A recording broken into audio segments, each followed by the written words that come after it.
3 sa 7 mamahaling sasakyan na dating pag-aari po ng kontrobersyal na mag-asawang contractor na sina Curly at Sara Diskaya ang naibenta ng Bureau of Customs o BOC sa isang public auction kahapon.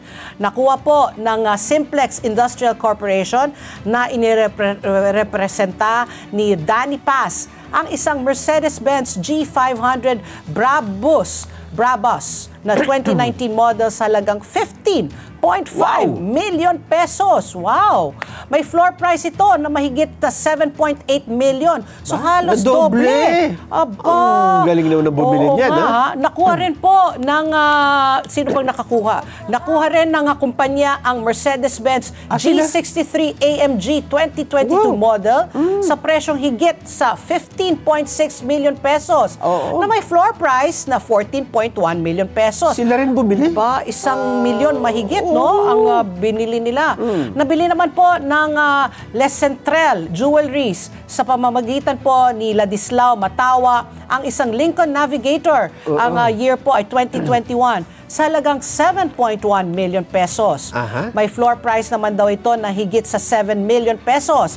Nakalikom ang subasta ng kabuang 38,211,710 pesos para sa BOC.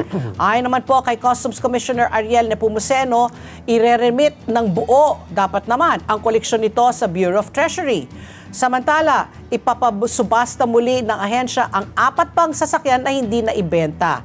Plano rin po nilang i-recompute ang floor price ng mga hindi na ibentang sasakyan. Kasi may mga nagrereklamo na mataas yung floor price. Bibili nga sana ako. Namahalan ako, umuwi ako. Ako rin parang yung payong lang ang kaya kong i-bid So tiniyak naman po ng BOC sa publiko na lehitimo ang mga bidder at hindi dami lang ng kung sino-sino. Narito po ang bahagi ng pahayag ni Customs Commissioner Ariel Nepomuceno. May mga required documents naman yan. And then pag nanalo ka, may post-qualification naman yan. May mga ginawa tayo mga pagsusuri doon sa mga dokumento nila. Kaya alam naman natin. Kaya siyempre, mga legitimate bidders yung mga sumali naman dyan. Meron pa ngang humabol sana after the deadline.